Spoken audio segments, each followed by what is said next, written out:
welcome to our podcast Fuel Your Flow, where we explore simple but also realistic ways to improve your well-being. So we are your host. I'm Olaya. I'm Laetitia. And I'm Yuna. Whether you're a student, an intern, or already navigating your first job, this podcast is here to help you feel a little more balanced, a little more confident, and a little less overwhelmed. And we are here today to present you a series of episodes that covering mental health, small habits, routines, and also about the mindsets. And we hope you will enjoy. So hi everyone, and welcome back to Fuel Your Flow, the podcast where we explore simple, realistic ways to improve your well-being and mindset, even with a busy schedule. Exactly, whether you're a student, an intern, or already navigating your first job, this podcast is here to help you feel a little more balanced, a little more confident, and a little less overwhelmed. Today's episode is called Minset Matters, and we're diving into something we often underestimate, the mental side of success.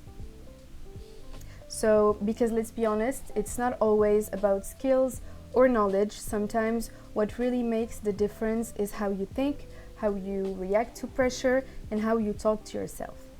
To explore this topic, we're really happy to welcome someone very special who has both academic and real-world experience.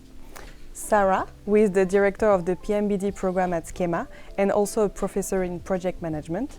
She has years of experience working with students and professionals in high-pressure environments, so we're excited to hear her perspective. Welcome, Sarra. Thank you so much for being here with us today. And if you want to further present yourself to our listeners, please do. Thank you. Thank you very much, Olaya. Thank you, Laetitia, for inviting me to your podcast. And congratulations for this podcast. So, my name is Sarra Dahmani. I'm a professor in Schema Business School since 8 years now. And as you have said, I have accumulated experience during those years in Schema and before in other institutions as well, and working also in consultancy cabinet in project management. What you are calling high pressure environment is kind of the normal environment for people like us. So yeah, I'm happy to be here. I'm happy to contribute. And I hope what we are going to discuss will be helpful and meaningful for students and for the audience in general. Great, thank you. So to start, we'd love to ask you a question. So in your professional experience, how important is mindset in achieving success and well-being in general? Okay, so your question is about mindset. Yes. Let's start by defining what is a mindset. Mm-hmm. And usually, even in research, and it happens that we are conducting some research currently on the diffusion mechanisms of agility in companies, and the idea of mindset is really present. So what is a mindset? Sometimes we are also disappointed by a simplistic definition, like recommending to change the mindset or to evolve your mindset. Or it is not that simple. A mindset is a very complex construction. It's like a collection of aspects related to the culture that we are coming from, the culture in which we are going to grow in, the culture in which we are going to work in, and this culminating point will give us a way of doing things, of deciding, of reflecting on some situation. And then a mindset comes as a filter, allowing us to take a decision or to understand some decision or situation. And there is also the context in which we will be. So there is all this cultural background, what we have done before, and there is the particular context in which we are going to develop our decision or our action. And all of this sometimes is simplified to the word of mindset. It is not that simple. So we need to understand all of those mechanisms to find out a pattern or a model called mindset. So the question is, how could we develop a better mindset? Yes, especially in your professional experience. In my professional experience. So my answer would not be that simple. It is the accumulation of small or micro learnings that you are going to get after every experience that will allow us to improve our way of looking or seeing the world. And I would represent this as a mindset. Now, is it sufficient to consider or to decide about the mindset of someone just based on his action? The answer would be no. It is also a filter of interpretation. So we cannot reduce someone in one vision, and we would call it a mindset, an open-minded or an open mindset. It is again more complex than that. So my recommendations would be, if we take traveling, for example, we can become much more develop our empathy by traveling, discovering local communities. But if we travel and we are not curious enough, so we are not going to learn anything. So it depends on how we are going to travel. It is the same also if you are in connection or in contact in schema environment with international foreign students, international students coming to us. So if we are not that inclusive, that open-minded to understand, not to interpret or to judge, we are not going to learn that much. So here, the idea of mindset becomes really important. Our connection to the other, so the individual side and the collective side. The other aspects are related also to how do we handle pressure, how do we handle difficulties, disappointment, how do we look at the failure, how do we interpret failure. It is very linked to the cultural aspect. So failure is just a step in what you call growth mindset, for example. Failure could be a disaster, the end of the world, in a different mindset, very limited or very certain oriented mindset. So we need to develop our connection to failure to understand better how would be the evolution of our mindset. If I go back to agility, to give you an example, we have what we call 3 different mindsets of the doing agile, being agile, and thinking agile. So if the company decides only to focus on the doing agile, it will not be able to develop the mindset related to the thinking agile. At the end, we're talking about the same thing, which is agile, but it is not the same mindset.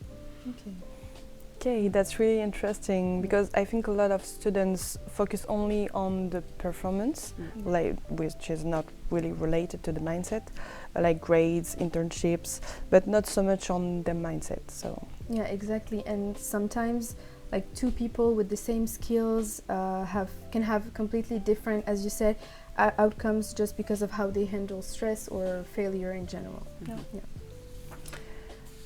We all face stressful situations, exams, deadlines, job interviews. So our next question is, what are some techniques you use to stay calm and motivated in high pressure environments?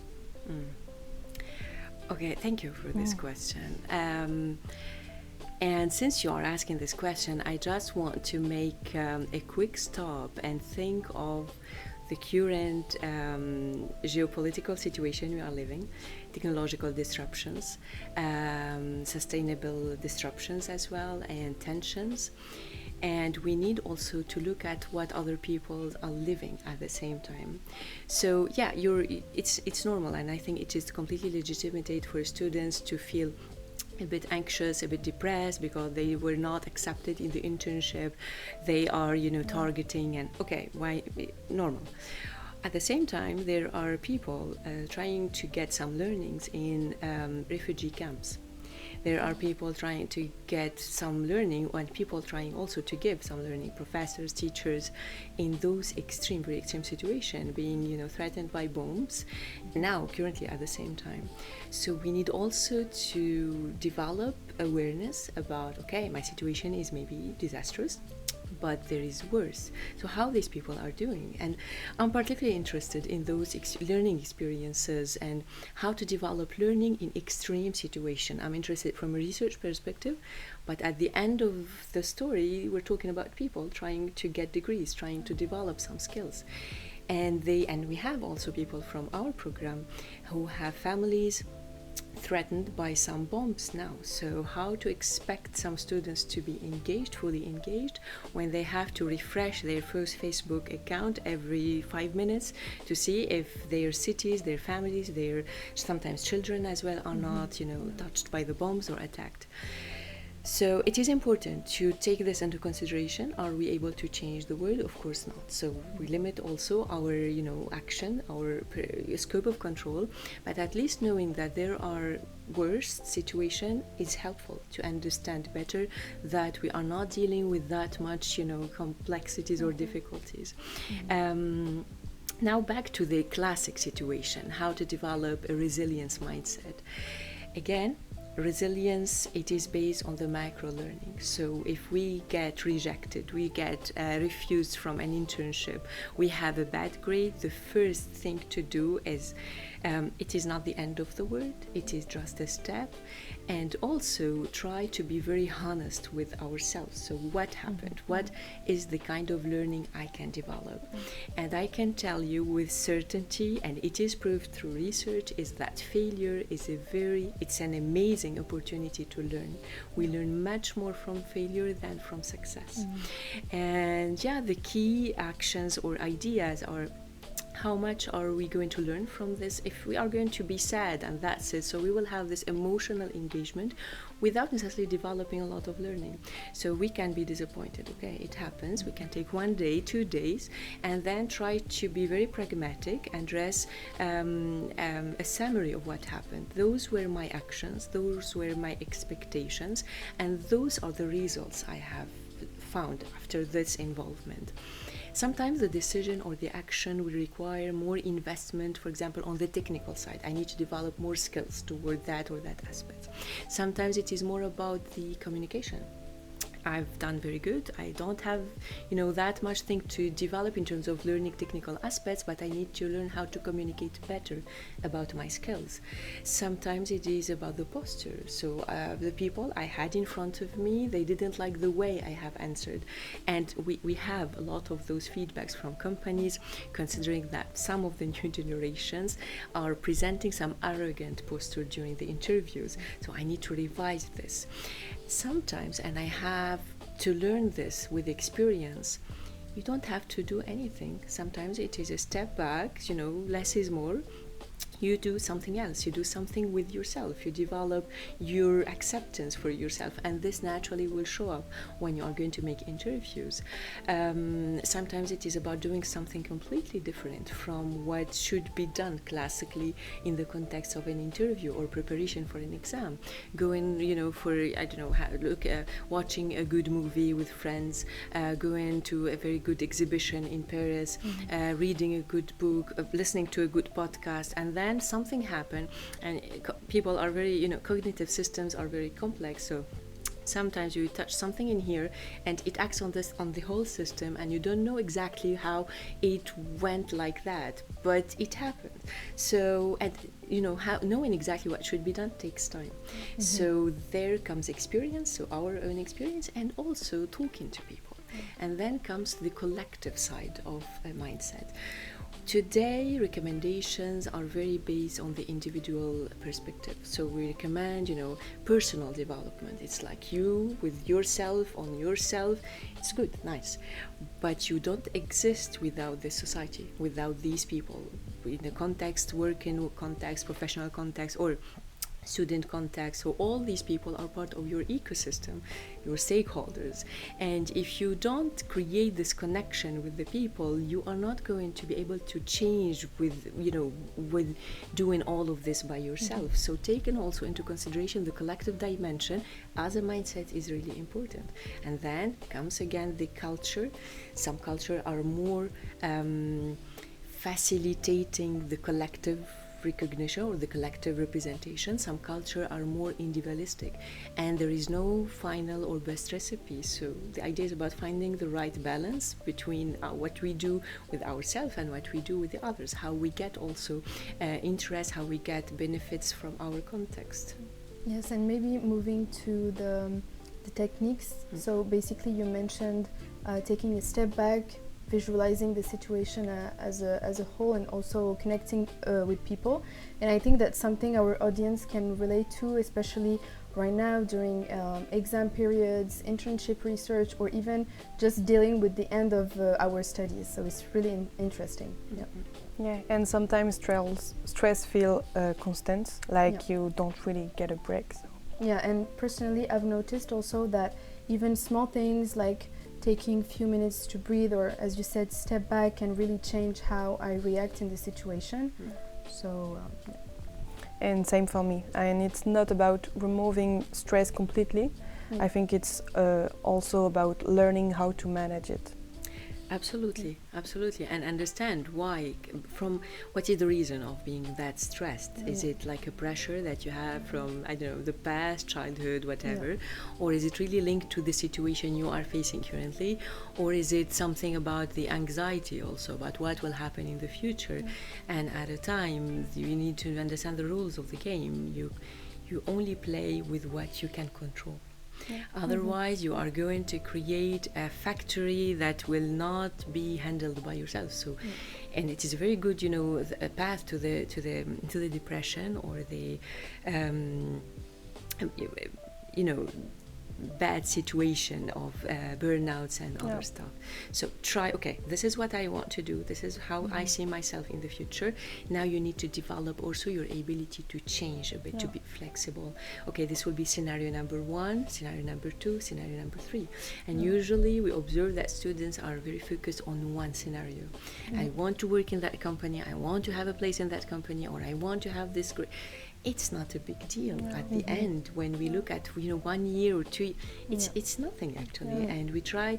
Another maybe key advice or recommendation I can give is try also for any situation, try to look at the good side.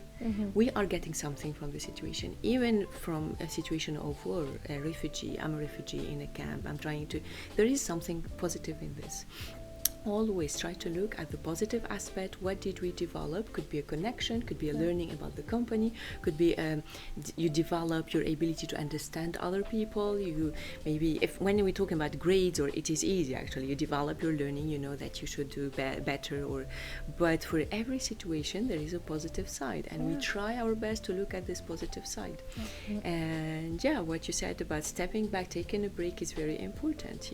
Otherwise you are losing completely yourself and your performance. Yes, you're right. And another big topic also for students is confidence, especially when everything feels uncertain for us at this time. So for you, how can students build confidence in their skills, especially, as I said, when facing uncertainty like job search or like internships? Good question, especially today, confidence. So what is confidence in our skills when we are a student? It cannot be an expectation of a senior when you are a student. Also be aware of this. As a student, what we expect, especially companies, is that companies are hiring for an intern or even for a junior position, is the ability to learn. The ability to integrate easily in the existing teams, the ability to have potential and to build on this potential. So when you understand this well, you limit the stress. So even during the interview, if you don't know something, be honest. So you don't have to say that you know it when you don't know it, and also show that you are able to learn it, and you can learn everything. And it is particularly true today. With all what AI is bringing, with all the new tools, the free access to learning, to knowledge, things that we didn't have before. If I look at my generation or generation of my parents, we didn't have this. We have to, if you need that book, you need to have someone bringing you the book from one city to another, and it was a bit more complicated. In my generation, it became more accessible through YouTube and internet, but the quality of the content was not that good. Today, the quality is good, and it is really, there is an effort on the pedagogy. So you can decide which kind of learning you want to have. You can adapt it if you are more reading person, if you are more visual person, if you want to have a small text or big text, or everything is you can adapt everything according to what you want to do, according to on how you feel better. Now the question that might arise, why do you still have schools actually if we have access to this knowledge? And then comes the role of the school that should evolve and should be adopted. And we do not consider students as empty vases. It doesn't work. They are people coming with different mindsets, different culture, with different backgrounds, and the idea is to create an environment in which everyone would develop part of his or their knowledge, their interpretation of the future, their learning, their social skills as well, and those will be useful tomorrow in the company. So your ability also to emphasize what you have done during the school, the different teamwork, the group works is very important. Your ability to show that you can learn is important. Your ability to deal with complexities, with crises, with difficulties is important. Then this is what you have to do as a student. Then the company will have different expectations. So important also to look at the company, to study the company, try to find maximum information through alumnus, through different feedbacks on the internet, information that you might find, etc., to adapt your posture and your way of presenting during the interview. The other topic also that you could be interesting is that students are stressed about, am I going to do good with my intern, etc. There is another stress also from program directors, from professors, is what I'm proposing in my courses is aligned with the expectations of the company, is aligned with the expectations of the students. Are my students going to be able to be resilient? Is it outdated? Is it adapted? And we are in this mechanic of changing, dynamic changing every year to see how things are evolving. We think that we're doing good until now, but we need to keep this dynamic so we don't lose the flow actually with the technology coming in. We're in a big transition moment for the role of the school actually for students, for the company, for academia. What is the added value of academia? Yeah, I think self-doubt is something that almost everyone experiences, even if we don't talk about it enough, I think. Yes, and especially with social media, the rise of AI, or just comparing ourselves to others, it can really impact how we see ourselves. Yeah, the self-esteem, especially with all these activities on LinkedIn. So here comes the collective mindset of when you talk about those fears to other people, you will be able to adapt and see that maybe people who share a lot on the social networks, they have something else to say, so don't rely or don't trust completely what you see on the social networks. Protect yourself as well. Some other techniques, sports, I would recommend. Sports is very important, especially to develop those mechanisms of quick wins, of effort, investing, planning. When you plan to do a session of sports and you respect the plan, this gives you the self-esteem. And you're developing a mechanism actually that works for a different situation. Limit your scope also of control. So limit the number of tasks that you have to do. Try to organize better the day. Try to organize to prepare for the different sessions, for the interviews, or for working or any other activities. Other recommendation would be, with sports comes also eating and how develop healthy habits for eating. This is very important, and this gives respect to your own body. It starts by you at the end, and then step by step you develop a better understanding of how things work, and talking to each other. Also, solidarity is very important. How to share your experience, even when it is a failure.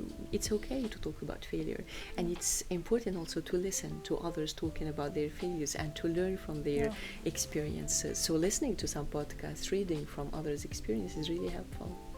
And in that main field, we'd love also to hear about something more personal from you. Can you share a moment where your mindset really helped you overcome a challenge?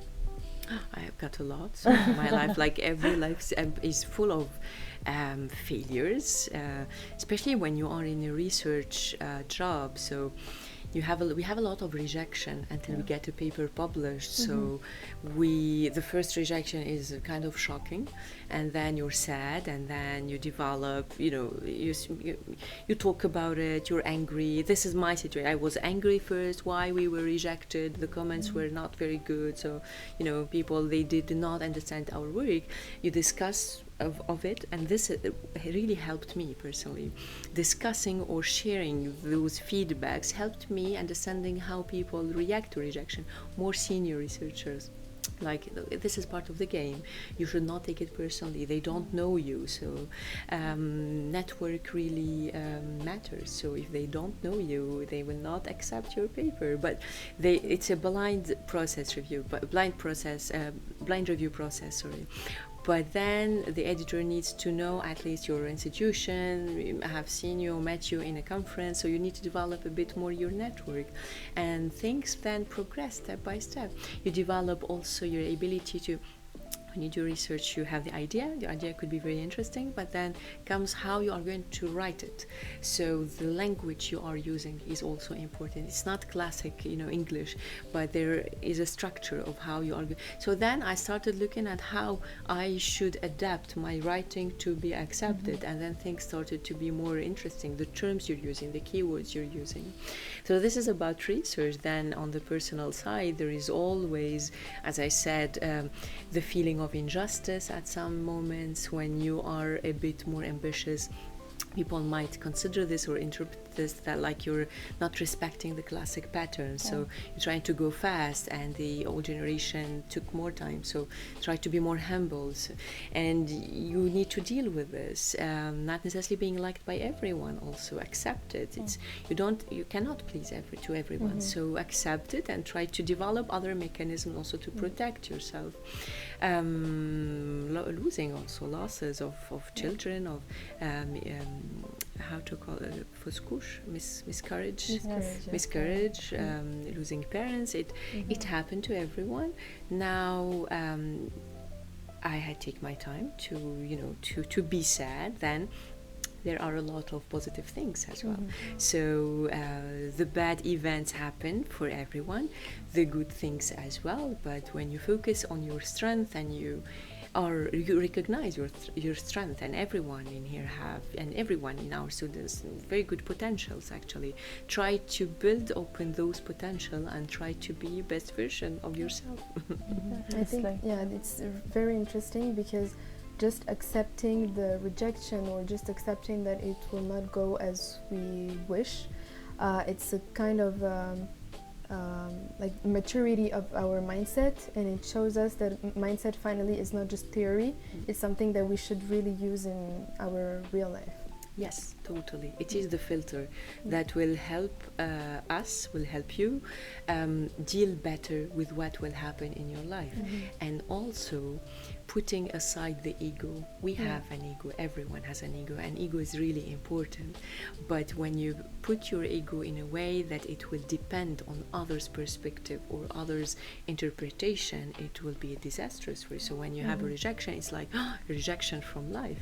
So try to find a way to build your ego on a scope that you can control. I would recommend, again, sports, artistic experiences, other experiences not necessarily related to work. If you put your ego in work, maybe you could be a very good entrepreneur. That would be wonderful, but be careful about the ego, and you need to cherish it. So the idea is not about you don't have an ego, you just you're an agent, you're an economic agent, and you progress. No, at all. You are a human being, you have different skills, you have this ego, and this ego is very important, but now try to protect it so it will not be impacted by the reaction of others, if it's a rejection or also an acceptance. If you are very happy when you get an acceptance, means that you are going to be very impacted when you get rejection. So this is what I learned to do also. A few years ago, when I had a paper accepted, I would be very happy. Now, not that much. So it is kind of, the end of a process. I'm happy for like 2 minutes, and then we continue on the next paper, and we continue like that. So when you adapt this emotional involvement, things are better, and then you practice this happiness, fully happy with other things. Could be your family, children, friends, partners, but when you travel, when you do an artistic activity, when, I don't know, it could be when you prepare a meal, a dish for your friends, then you can feel it fully.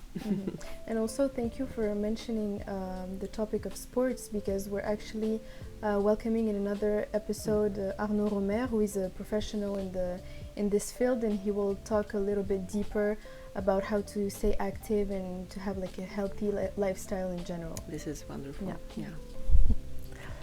I feel like everything we've been talking about also really applies to us. Yes, yeah, honestly, I was thinking the same. We deal with this every day too, so it's really interesting to talk about this topic all together.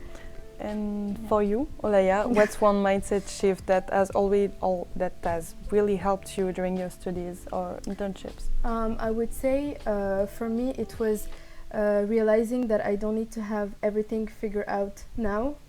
With all the pressures, like the studies and the beginning of our work life, I used to put a lot of pressure on myself. But now that I try to see things as I think you mentioned it also as a learning process. So I learned from my rejections, I learned from my failure, and it made me a lot more confident than before. Yeah, definitely.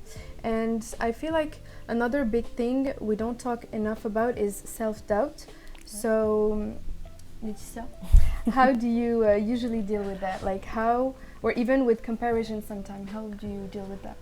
Honestly, I still struggle with it sometimes, and I think it's okay.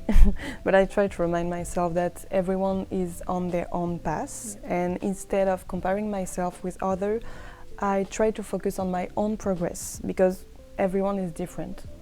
And I try to put things into perspective, like you said, and look at what I have already achieved, and even the small things.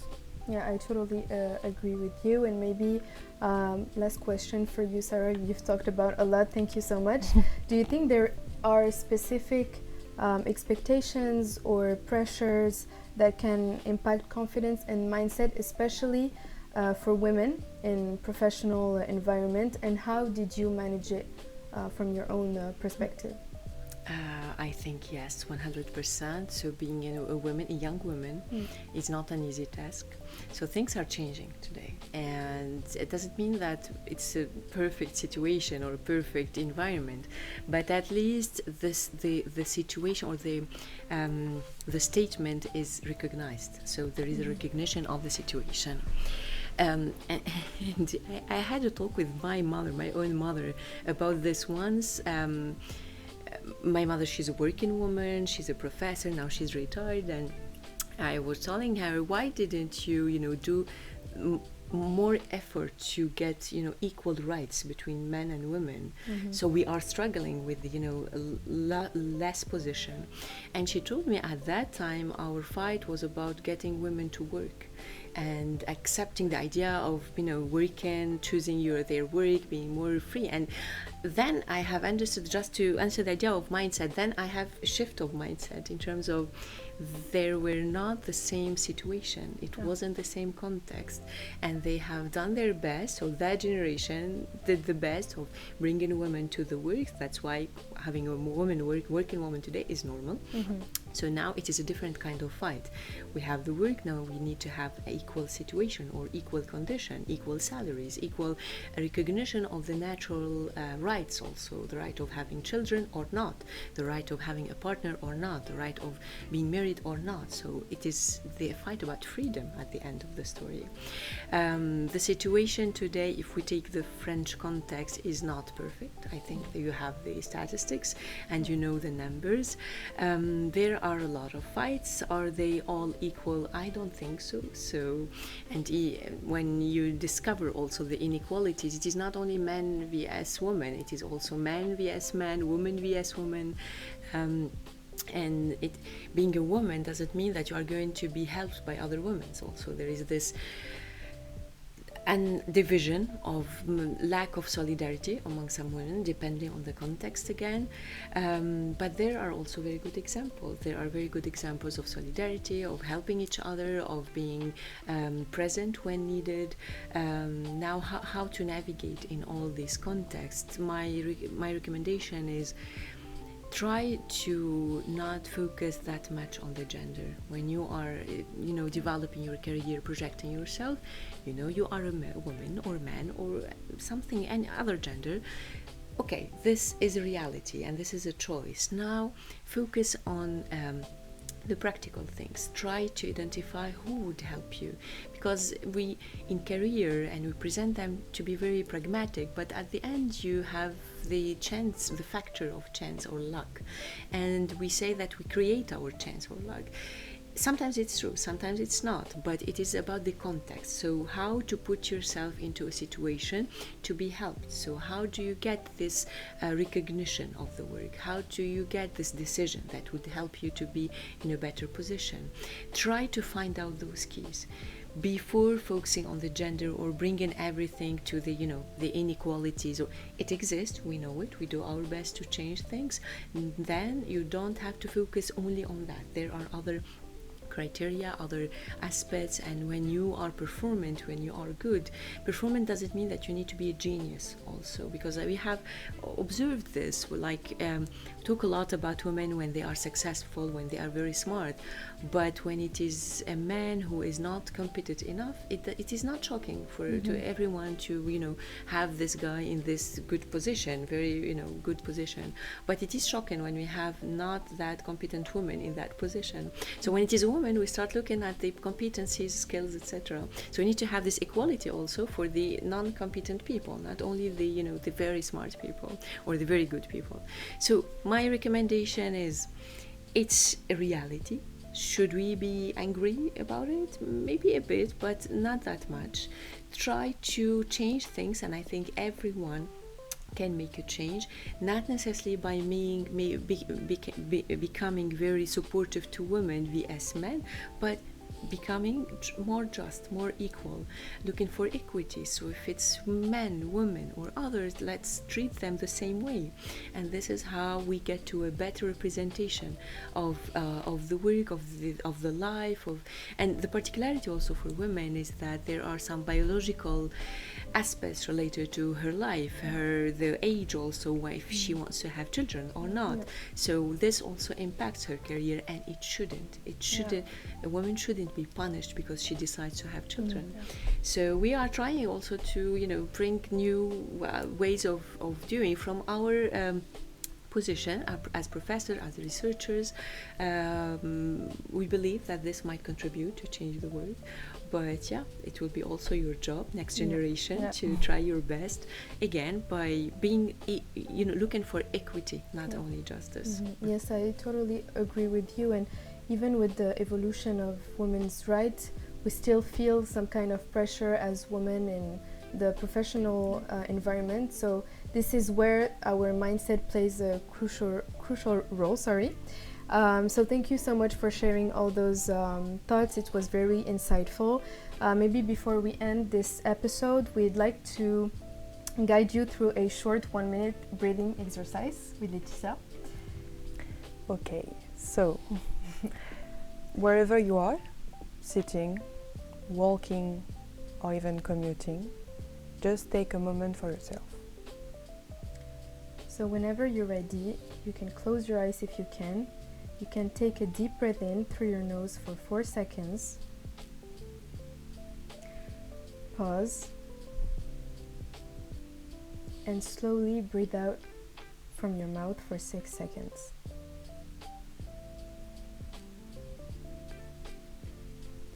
Let go of any tension in your shoulders, your jaw, your throat. And of course, remind yourself you don't have to have everything figured out right now. One step at a time is enough. I hope you enjoyed this breathing exercise. I know we don't focus a lot about taking a time to just reset and focus on our breathing. So I hope you enjoyed it, like you, Sarah, and our audience in general. I enjoyed it. Okay, great, perfect. So moving to the challenge of the week. So for this week's challenge, we want you to take 5 minutes every day to just pause, breathe, and check in with yourself in any type of situations. It can be in the morning, it can be before bed, or during a stressful moment. Just 5 minutes to reset your mindset. And of course, don't forget to share with us in our hashtag Fuel Your Flow. So thank you so much, Sarah, for sharing your experience and insights with us today. Maybe if you have last words to say to our audience. Thank you very much for this session. It was really interesting and insightful to me as well. I hope it is useful. I hope it will, help at least some students be better. Maybe what I can tell you to finish is that you are not going to remember all those stress, you're feeling now will be like a joke in few years. So also project yourself and everything will go all right. Don't worry.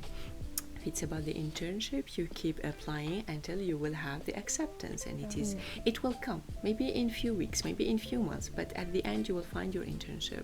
If it's about grades, try also to understand what happened, and there is also a second chance to get a better grade. If it's about personal stuff, personal issues, try to do your best on what you can control. Otherwise you will lose your performance. And enjoy, actually. You're living the best years of your life. You're young, you have the world is yours, so enjoy your life, enjoy those moments. You will see that the time will progress really fast, and it will be like we will be in 2030 in a few years, and you will be already in the company. You will have more responsibility, so it's time now to do different things. So enjoy this. This will be my recommendation. Thank you again for this invitation, and long life to your flow. To full your flow, and thank you for that, and thank you to all of you for listening to Fuel Your Flow.